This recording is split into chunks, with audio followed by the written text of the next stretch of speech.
दर्शकों को मेरा प्यार भरा नमस्कार। तो हर बार की तरह इस बार भी आज फिर हम आपके सामने संडे अपडेट लेकर आ गए हैं। देश में गर्मा गर्मी सियासी बवाल और बवाल मचाते गैंगस्टर, रेल के चिंटू और चीटू की भाभी, इन सब का ज्ञान आपको सिर्फ और सिर्फ यहीं मिलेगा।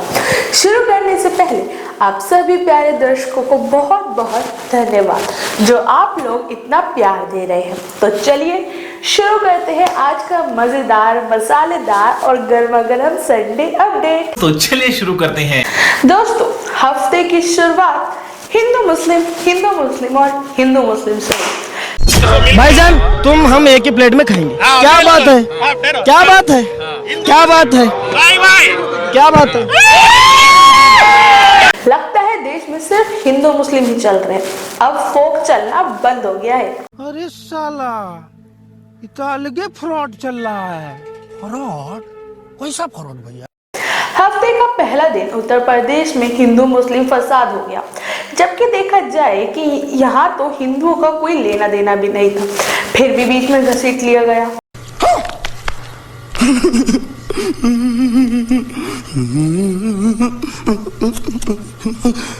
दरअसल स्थानीय अदालत में एक याचिका दाखिल करवा के दावा किया गया कि जिस जगह पर जामा मस्जिद है वहां पहले हरिहर मंदिर था। मुरादाबाद मंडल के आयुक्त अंजनेय कुमार सिंह ने संभल में संवाददाताओं से बातचीत में कहा कि इस मामले में उपद्रवियों में 2-3 समूह थे जो लगातार गोलीबारी कर रहे थे और पुलिस प्रशासन के सर्वेक्षण करने आई टीम को सुरक्षित तरीके से बाहर निकाला। उन्होंने बताया कि उपद्रव करने वालों में एक समूह के लोग नखास में चले गए और पथराव शुरू कर दिया।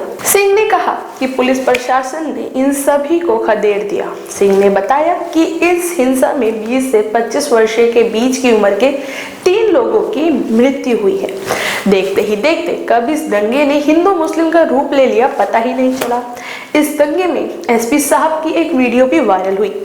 इसमें एसपी कृष्ण कुमार को सामने मौजूद भीड़ में कहते हुए सुना जा सकता है कि अपना भविष्य बर्बाद मत करो इन नेताओं के चक्कर में। इसमें फिर दोबारा उन्हें कहते हुए सुना जा सकता है कि अपने नेताओं के चक्कर में अपना भविष्य खराब मत करो। अपना भविष्य बर्बाद मत करो इनके चक्कर में नेताओं के, अपने नेताओं के चक्कर में अपना भविष्य बर्बाद मत करो। इसी दौरान सामने मौजूद भीड़ पुलिस वालों पर पत्थर फेंकती है।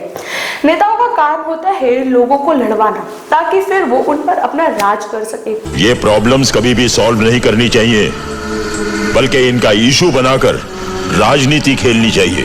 Commissioner, no arrest, no tear gas. वो चिल्लाते हैं तो चिल्लाने दो, पहले चिल्लाएंगे, बाद में थक जाएंगे, फिर भूल जाएंगे। घर जलता है गरीब का और नेता उस पर अपनी रोटी सेकते हैं, पर तुम्हें क्या, तुम्हें कौन सा समझ आ रहा है? मैं कुछ नहीं कर सकता, मैं कुछ नहीं कर सकता। मैं बता दो मैं क्या कर सकता हूँ। मैं ना, वैसे जब बात हिंदू मुस्लिम की हो रही है तो ऐसे में हमारे देश के साधु संत कैसे पीछे रह सकते हैं?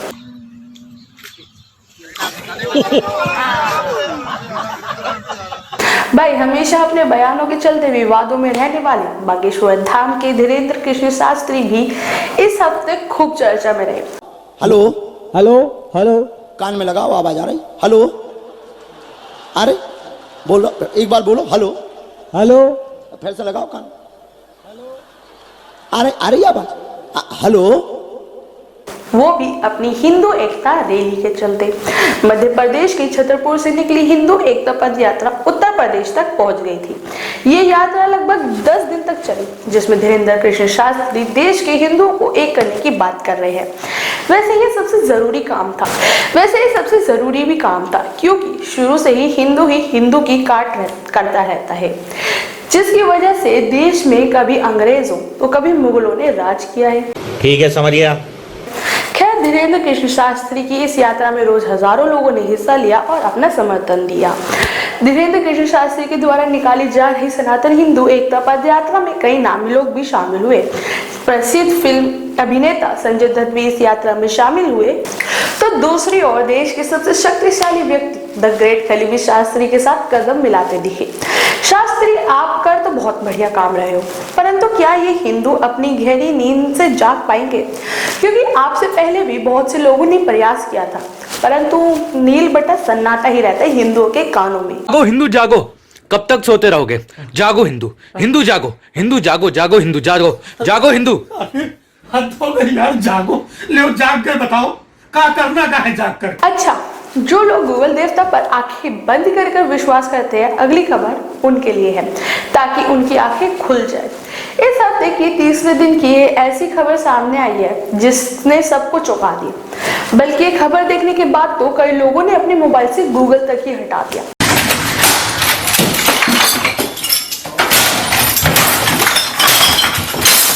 दरअसल में गूगल मैप, जिस पर पूरी दुनिया, पूरा हिंदुस्तान विश्वास करता है, जिसके मैप को देखकर लोग आंख बंद करने को भी ड्राइव करने के लिए तैयार हो जाते हैं, क्या वो गूगल मैप विश्वास के लायक है? क्योंकि उत्तर प्रदेश के बरेली से एक ऐसा ही वाक्य सामने आया है जहां पर गूगल मैप पे भरोसा करने के बाद लोगों को एक बहुत बड़ी दुर्घटना का सामना करना पड़ गया। दरअसल में उत्तर प्रदेश के बरेली में गूगल मैप का सहारा लेना 3 लोगों को भारी पड़ गया। यहाँ शादी से लौट रहे 3 दोस्तों ने गूगल मैप से रास्ता देखते हुए कार को अधूरे फ्लाईओवर पर चढ़ा दिया, जिससे कि कार नीचे गिर गई, जिसके बाद कार सवार 3 लोगों की मौत हो गई। दरअसल गूगल मैप ने अधूरे फ्लाईओवर को जाने का रास्ता तो दिखा दिया, जिसके बाद ये हादसा हुआ। सब सवाल ये उठता है कि क्या एक निर्माणाधीन पुल को गूगल मैप पर कैसे अपडेट कर दिया गया और गूगल ने कैसे एक निर्माणाधीन पुल पर रास्ता दिखा दिया? क्या गूगल की विश्वसनीयता पर विश्वास किया जा सकता है? अब इसमें गलती किसकी है? गूगल के इंजीनियर्स की, जिन्होंने अधूरे पुल को रास्ते के तौर पे दिखा दिया, या उस कंपनी की जिसने पुल को बनाया परंतु अधूरे पुल पर कार को जाने से नहीं रोका, या फिर उस कार ड्राइवर की जिसने गूगल पर विश्वास किया? मुझे अपने घर जाना है, मुझे घर जाना है, मुझे अपने घर जाना है। दोस्तों, आपको क्या लगता है? हमें कमेंट्स करके बताएं। बढ़िया कमेंट करने वाले को मिलेगा हमारी तरफ से एक बहुत बढ़िया सा उन आंटियों के लिए है जो पूरा दिन घर के बाहर बैठकर बगल वाली शर्मा आंटी के साथ दुनिया भर की चुगलियां करती रहती है। भाभी बहू नहीं दिख रही, बाजार गई हुई है, बता के नहीं गई है आपको? बताओ, हमारे वाली तो बाथरूम भी जाती है, पूछती है मम्मी जी मैं गो टू टॉयलेट। मैं कभी कभी ना बोल देती हूँ ऐसे ही। दरअसल में पिछले काफी समय से सोशल मीडिया पर लगातार ऐश्वर्या राय और अभिषेक बच्चन के डिवोर्स की झूठी खबरें फैली हुई है, जिससे परेशान होकर खुद ऐश्वर्या राय को जवाब देना पड़ा, जिसमें वो अपने लिए स्टैंड लेने के बारे में बात कर रही है। बॉलीवुड एक्ट्रेस ऐश्वर्या राय इन दिनों काफी सुर्खियों में रहती है। बॉलीवुड एक्ट्रेस ऐश्वर्या राय इन दिनों काफी सुर्खियों का हिस्सा बनी हुई थी। वो अपनी पर्सनल लाइफ को लेकर लंबे समय से छाई हुई है। अभिषेक और ऐश्वर्या के तलाक की रिपोर्ट्स आ रही है। ऐश्वर्या ने एक वीडियो शेयर किया है जो सोशल मीडिया पर काफी वायरल हो रहा है। वीडियो में ऐश्वर्या कहती हुई दिखाई दे रही है कि सड़क पर होने वाली उत्पीड़न से कैसे निपटे, आंख से आंख मिलाने से बचे, नई समस्याओं को सीधा आंख में देखें, अपने सिर ऊंचा रखें, फेमिनिन और फेमिनिस्ट, मेरा शरीर मेरी कीमत, कभी भी अपनी इज्जत से समझौता ना करें, खुद पर शक ना करें, अपने लिए खड़े हो, अपनी ड्रेस या फिर अपनी लिपस्टिक को दोष ना दें, सड़क पर होने वाला उत्पीड़न कभी भी आपकी गलती नहीं होती। अभिषेक भाई, ये अफवाह फैलाने वालों से बचो, कहीं इनके चक्कर में रहोगे तो सही सच में तलाक ना हो जाए आप लोगों का। मेरे प्यार की मेरे ढोल देखा आपने लापरवाही का नतीजा। हफ्ते का 5वां दिन, ये दिन दिल्ली की राजनीति में खूब गर्माया, क्योंकि इस दिन दिल्ली के पूर्व मुख्यमंत्री अरविंद केजरीवाल ने देश के गृह मंत्री अमित शाह पर सीधा तौर पर गैंगस्टर होने का इल्जाम लगा दिया।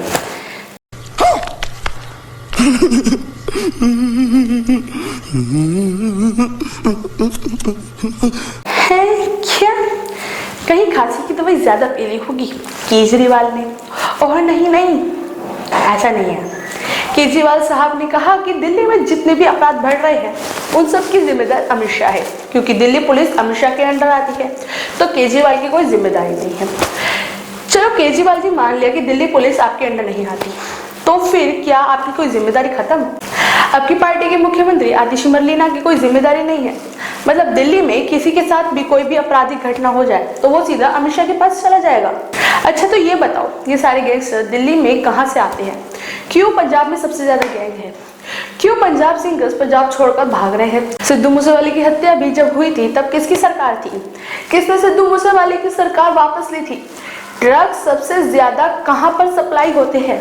ये सब बता दो केजरीवाल जी, और मेरा मुंह मत खुलवाना, वरना शराब घोटाला किसने किया था वो भी पूछ लूंगी। नहीं, मैं गाली नहीं दे सकता। नहीं, गाली नहीं देना। अब फैमिली देखती है, वरना मैं ऐसे गाली दूं, ऐसे गाली दूं ना, जिंदगी भर याद रखें ये बड़े हुए। अच्छा, जब बात केजरीवाल की हो ही रही है तो हफ्ते का छठा दिन केजरीवाल के लिए बहुत बुरी खबर सामने लेकर आया, जिसमें ये खुद दिखाया गया कि दिल्ली में कौन आतंक फैला रहा है, कौन है जो दिल्ली के गैंगस्टर्स को पाल पोस रहा है।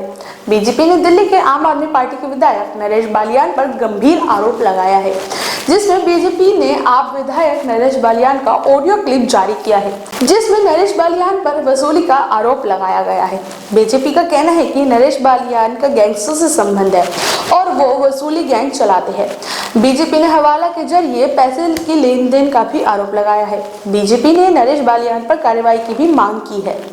दरअसल में आपके विधायक नरेश बालियान अपने क्षेत्र के सबसे बड़े बिल्डर्स और बड़े व्यापारियों को गैंगस्टर से फोन पर धमकियां दिलवाते थे और फिर एक अच्छे नेता बनकर गैंगस्टर और बिल्डर्स और व्यापारियों से सेटलमेंट भी करवाते थे। मैं नहीं मानता। जिसका एक ऑडियो बीजेपी ने वायरल भी कर दिया है। खैर फिलहाल विधायक साहब जेल में सेटलमेंट करवा रहे हैं। केजरीवाल जी तो यहाँ से चुनाव लड़ने के पैसे आ रहे थे। वैसे ये काम बढ़िया है, एक कॉल और करोड़ों का प्रॉफिट। वाह केजरीवाल सर जी, आप कमाल हो, क्या सिस्टम बनाया है आपने।